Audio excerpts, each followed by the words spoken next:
মা হাওয়া যখন জান্নাতের মধ্যে গেল, আল্লাহ জান্নাতে পাঠালেন, উনি গেল না, আল্লাহ জান্নাতের মধ্যে পাঠালেন, বলে আদম হাওয়া সব করবে। এই জান্নাতে একটা ফল আছে, একটা গাছ আছে যার নাম গন্ধম, এই গন্ধম থেকে দূরে থাকবে। কিন্তু পিতা আদম মা হাওয়া জান্নাতের মধ্যে ঠিক ইবলিস শয়তানের ধোঁকায় পড়ে প্রথমে মা হাওয়াকে কলে বলে কৌশলে খাইয়ে দিল ইবলিস শয়তান। কারণ মহিলাদের একটু মন নরম, এদেরকে একটু বুঝিয়ে বললে মনে করে ঠিক আছে। তো প্রথমে মা হাওয়া খেলো, তারপর পিতা আদম খেলো।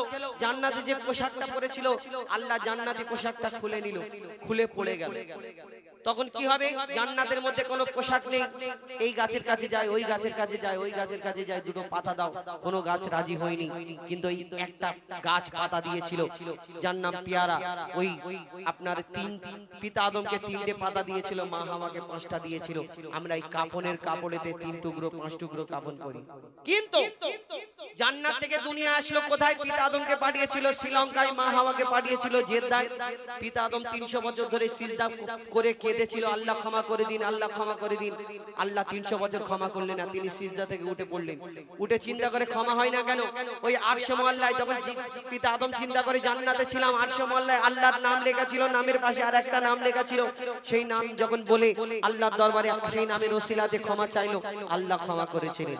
300 বছর পরে তাদের মিলন হলো কোথায়? আরাফাতের ময়দানে। হাজী সাহেবরা যেখানে হজ করতে যেতে দেখবেন আরাফাতের ময়দান বলে, এই আরাফাতের ময়দানে একসঙ্গে হলো। কি বলা পাওয়া করলো? এই 1 নম্বরে গজলে ছিল। কিন্তু 2 নম্বরে তাদের বাচ্চা কাচ্চা হলো, জোড়া জোড়া বাচ্চা হয়েছিল, একটা ছেলে একটা মেয়ে, একটা ছেলে একটা মেয়ে। কিন্তু কেন বলুন একটা ছেলে একটা মেয়ে জোড়া জোড়া বাচ্চা কেন হলো? আমাদের কারোর একটা হয়, দুটো হয়, 3টে হয়, তাদের জোড়া জোড়া বাচ্চা হয়েছিল এই কারণে। তো তাদের এই সন্তানদের বিয়ে হবে কার সঙ্গে? দুনিয়ায় তো কোনো জুম্মান চাচা ছিল না, জুম্মান চাচার মেয়ের সঙ্গেও না ছেলের সঙ্গে বিয়ে হবে না। এই দুনিয়ায় জোড়া জোড়া বাচ্চা দিল, আল্লাহ হুকুম দিল, এ আদম তোমার সন্তানদের বিয়ে দাও। কার সঙ্গে বিয়ে হবে? না ভাই বোনের বিয়ে হবে। হাবিলের সঙ্গে হাবিলের বোনের সঙ্গে কাবিলের বিয়ে, কাবিলের বোনের সঙ্গে হাবিলের বিয়ে। এবার বাকি রয়ে গেল কাবিলের বোনটা ছিল সুন্দরী, হাবিলের বোনটা ছিল কালো। এবার কাবিল চিন্তা করছে আমার সুন্দরী বোন ওকে দেবো, আর ওর কালো মতো বোন আমি কেন নেব? কেউ কালো নেবে, সবাই চিন্তা করে সুন্দরীটা তো আমি নেবো। কিন্তু এইবার আদম নবী চিন্তা করে আল্লাহ এবার কি হবে? আল্লাহ সেদিন হুকুম দিয়েছিল, এই আদম তোমার সন্তানদের কুরবানি করার হুকুম দাও। আমরা সবাই জানি ইব্রাহিম নবী প্রথম কুরবানি করেছিল না? কিন্তু না, এই হাবিল ইব্রাহিম নবী যে স্বপ্ন দেখেছিল, উনি যে উটকে জবাই করলো, আল্লাহকে স্বপ্ন দেখিয়েছিল তুমি গিয়ে উটের গলায় ছুরি চালাও। ছুরি চালানোর পর এই জবাই কোথা থেকে এলো? সেই থেকে হাবিল কাবিল কুরবানি করলো, আর হাবিলের কুরবানি কবুল হয়ে গেল। কেন? হাবিলের ইচ্ছা তো আল্লাহ ছিল যে হাবিল সুন্দরী পাবে, হাবিলের কুরবানি আবার কবুল হয়ে গেল। এবার কাবিল হিংসাতে কি করলো? খুন করে দিল ভাইকে। সে কাক এসে কবর খোঁড়া দেখালো, আর সেইভাবে কবর দিল কাবিল হাবিলকে। সে অনেক ঘটনা। কিন্তু এই হাবিল কাবিল প্রশ্ন করে, বলো তোমরা আমাদের বাপ মা, তোমরা আমাদের জন্ম দিয়েছো, দুধ পান করিয়েছো তবে বড় হয়েছি, জন্ম দিয়েছো তবে এসেছি, এবং লালন পালন করেছো তবে বড় হয়েছি, মানুষ হয়েছি। কিন্তু তোমাদেরকে জন্ম দিয়েছে কে? দুধ পান করিয়েছে কে? লালন পালন করেছে? কি উত্তর দেবে? তারা যত বাপ মা ছিল না, কি উত্তর দেয়? কি উত্তর দেবে? কবি ছন্দের মাধ্যমে লিখছে, দেখো হাবিল কাবিল প্রশ্ন করে হাওয়া আদমকে, তোমরা মোদের বাপ মা, তোমাদের মা বাপকে। হাবিল কাবিল প্রশ্ন করে হাওয়া আদমকে, তোমরা মোদের বাপ মা, তোমাদের মা বাপকে। বলো গো মোদের, বলো কি তাদের নাম ছিল? বলো গো মোদের, বলো কি তাদের নাম ছিল? মোদের দাদা দাদি নানা নানি আছে কোথায়? প্রশ্ন শুনে আদম হাওয়া হলো। এদের কিরম মারামারি করছে দেখুন। এদের ফটো তোলো, এদের ফটো তোলো, এদের ফটো তোলো, ভিডিও করো, থানায় এর নামে কেস করে দেবো। এই চাচা এদিকে দেখ, ঝামেলা করছিস? ওই ছবি তোলো, ছবি তোলো, ওর নামে কেস করে দেবো। কি? হ্যাঁ, নেটে ছেড়ে দেবে। আমাদের কোনো বলে আপলোড, তোদের কোনো বলে নেটে ছেড়ে দেবে। এখন ব্যাপার হলো না, কেন তুমি খাবে? তোমার এদের একটা একটা করে দাও তো, এরা ভাবছে লজিক গুলো এরা ঘরে নিয়ে পালাবে, ওই কারণে ঝামেলা করছে। ঠিক আছে, একটা একটা করে হাতে হাতে যে ওটা উঠি করবে মারবে, নাই গায়ে পানি দেবে। আর এখানে আমাদের একটা বাচ্চা আছে, বাচ্চা ইমরান, একে একটা দেবে। লজেনের দিকে নজর লেগে গেছে, খেলে অসুবিধা আছে। শোনো যে গজলটা বলছিলাম, মন দিয়ে শোনো। হাবিল কাবিল প্রশ্ন করে হাওয়া আদমকে, তোমরা মোদের বাপ মা তোমাদের মা বাপকে। হাবিল কাবিল প্রশ্ন করে হাওয়া আদমকে, তোমরা মোদের বাপ মা তোমাদের মা বাপকে। বলো গো মোদের বলো কি তাদের নাম ছিল, বলো গো মোদের বলো কি তাদের নাম ছিল। মোদের দাদা দাদি নানা নানি আছে কোথায়? প্রশ্ন শুনে আদম হাওয়া হলো অবাক গো। হাবিল কাবিলকে তারা কি দেবে জবাব গো। দুজনে আল্লাহ বলে সিজদাতে যায় চলে, দুজনে আল্লাহ বলে সিজদাতে যায় চলে। বলে মাসুম ছেলে মোদের কাছে একই জানতে চায়।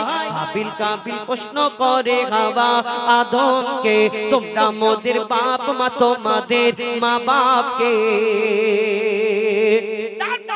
পিতা আদম কি উত্তর দেয়? তানাদের তো বাপ মা ছিল না, কি উত্তর দেয় দেখুন, লিখছে দেখুন।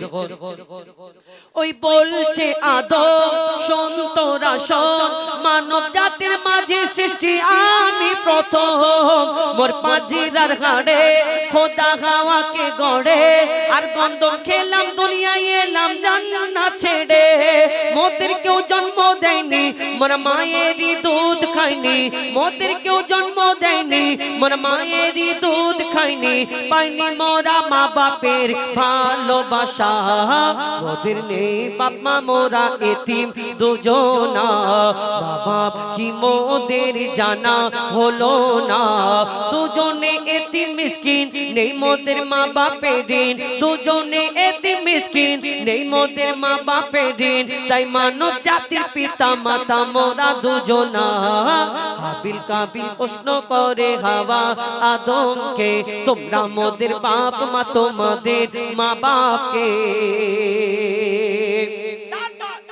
আল্লাহ যখন আদম নবীকে বানাবে, আদম নবীকে বানাবে, তখন আল্লাহ চারজন ফেরেশতাকে ডাকলেন, এ আমার ফেরেশতারা তোমরা দুনিয়ার জমিনে যাও, আর দুনিয়া থেকে একটু মাটি নিয়ে এসো, আমি আদম বানাবো, আদমের দেহটা সৃষ্টি করব মাটি দিয়ে। সেই দিন এই চারজন ফেরেশতা আল্লাহকে বলে, আল্লাহ তুমি যে এই আদম বানাবে বলছো, আমরা যে তোমার ইবাদত করছি এতে কি তুমি সন্তুষ্ট না? আবার বলছো আদম বানাবে কেন? আল্লাহ আদম নবীকে বানানোর আগে একটা জিনেদের দুনিয়া সৃষ্টি করেছিল, জিন জাত, জিনেদের দুনিয়া সৃষ্টি হয়েছিল। কিন্তু সেই জিনেরা আল্লাহর ইবাদত করার জায়গায় এত আল্লাহর নাফরমানি করলো, আল্লাহ ফেরেশতাদের বলল জিনেদের দুনিয়াটাকে ধ্বংস করে দাও। জিনেরা সবাই ধ্বংস হয়ে গেল। আল্লাহকে ফেরেশতারা বলল, আল্লাহ তুমি যে জিন বানালে তোমার ইবাদত করলো না, তোমার নাফরমানি করলো, তুমি তাদের ধ্বংস করে দিলে। আবার বলছো আদম বানাবে, এটা কেমন হবে না হবে, তোমার ইবাদত করবে কি না জানি না, আর আমরা যে তোমার ইবাদত করি এতে কি তুমি খুশি না? কিন্তু সেদিন আল্লাহ ফেরেশতাদের বললেন, আমি যা জানি তোমরা তা জানো না, তোমরা দুনিয়ার জমিনে যাও একটু মাটি নিয়ে আসো, আমি আদম বানাবো। সেদিন চারজন ফেরেশতার মধ্যে তিনজন এসে ঘুরে চলে গেল, মাটি নিয়ে যেতে পারলো না। চতুর্থ নম্বরে একটা ফেরেশতা মাটি নিয়ে গেল, যার নাম হলো আজরাইল আলাইহিস সালাম, জানাকে আল্লাহ সেদিন জান কবজ করার দায়িত্ব দিয়ে দিল। কিন্তু ওই মাটি নিয়ে গেল, তারপর কি ঘটনা শুরু হয় লিখছে দেখুন। দিল আল্লাহ আওয়াজ, শোনো শোনো সব আওয়াজ, দিল আল্লাহ আওয়াজ। ওমর আল্লাহ যখন বলে গড়ব আদম, ফেরেশতারা শুনে বাধা দিয়েছে তখন। বলে ওগো আল্লাহ পাক তুমি গড়েছো জিনজাত, উৎপাত করে তারা করে না ইবাদত। কি হবে গড়ে আদম সে কি আর মোদের মতন, কি হবে গড়ে আদম সে কি আর মোদের মতন। কি জানি দেখতে কেমন তার রূপ চেহারা, খোদা বলে আমি জানি তোমরা জানো না। আদম সৃষ্টি করা আমার আসল বাসনা, আমি যে গড়বো আদম সে মাখলুকে সর্বোত্তম। আমি যে গড়বো আদম সে মাখলুকে সর্বোত্তম। আমি নিজের সেরা সৃষ্টি দেখবো আদম চেহারায়। হাবিল কাবিল প্রশ্ন করে হাওয়া আদমকে, তোমরা মোদের বাপ মা তোমাদের মা বাপকে।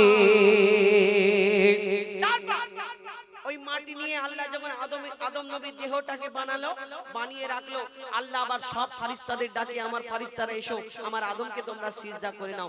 সকলে এসে সিজদা করে নিল। একমাত্র একটা ফারিস্তা সিজদা করলো না, দাঁড়িয়ে রয়ে গেল, ঝুঁকলো না। যার নাম হলো আজাজিল, যাকে ফারিস্তাদের সর্দার বলা হতো। কিন্তু এই আজাজিল ফারিস্তাদের সর্দার আল্লাহর হুকুম কেন মানলো না? তাহলে এই আজাজিলটা তাহলে আসলে কি? সবাই যদি সিজদা করে, আজাজিল কেন সিজদা করলো না? আজাজিল হলো সেই যে জিন জাতটা আল্লাহ ধ্বংস করেছিল, সেই জিন জাতের মধ্যে ছোট্ট একটা বাচ্চা বেঁচে রয়ে গিয়েছিল, সবাই শেষ হয়ে গিয়েছিল। ওই বাচ্চাটাকে ফারিস্তারা লালন পালন করলো। ওই বাচ্চাটা ইবাদত করতে করতে কম বেশি 6 লক্ষ বছর ধরে ইবাদত করার পরে, যার নাম হলো আজাজিল, যাকে ফারিস্তাদের সর্দার বলা হতো, তার মনেতে এই অহংকারটা ছিল, আমি জিন জাত, আমি আগুনের সৃষ্টি, আর আমি এই মাটির পুতুল, মাটির আদমকে সিজদা করব। আল্লাহ জানে না আমি এই আদমের থেকে আমি দামি? এই আজাজিলের মনে এই অহংকারটা ছিল যে আমি দামি আদমের থেকে। আল্লাহ সেদিন তাহলে আর আজাজিলকে আজাজিল রাখলো না, কি করে দিল? শেষ কথা লিখছে, দেখো, দিল আল্লাহ আওয়াজ, শোনো শোনো সব হাত, দেখো আমার গড়া সৃষ্টির সেরা মাখলুকের তাজ, এ মোর সাথেরই আদম, একে গড়েছি এমন, সারা কায়নাতের জ্ঞান তার মাঝেতে গোপন। আদমকে দোয়া করে নে তোরা সিজদা করে, আদমকে দোয়া করে নে তোরা সিজদা করে, এ সুযোগ দিলে ছেড়ে পাবি অভিশাপ। আজাজিল বলে আমি সিজদা দেব না, আদমের থেকে আমি দামি খোদা কি জানে না। সে শুনলো না খোদার কথা, ঝুঁকলো না তার মাথা, শুনলো না খোদার কথা, ঝুঁকলো না তার মাথা। সাথে সাথে আজাজিল শয়তান হয়ে যায়। হাবিল কাবিল প্রশ্ন করে হাওয়া আদমকে, তোমরা মোদের বাপ মা, তোমাদের মা বাপকে।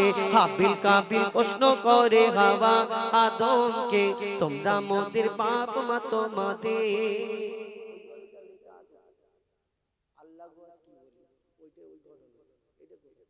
হাবিল প্রশ্ন করে হাওয়া আদমকে, তোমরা মোদের বাপ মা, তোমাদের মা বাপকে। কোনটা লিখতে? আমার নবী আল্লাহ বলেছে, ওদের লেখা আছে।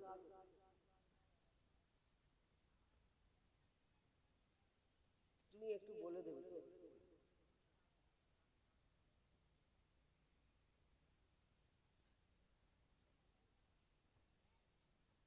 যাই হোক, আমার কমিটির ভাইয়ের একটি উর্দু গজল ফরমাইশ।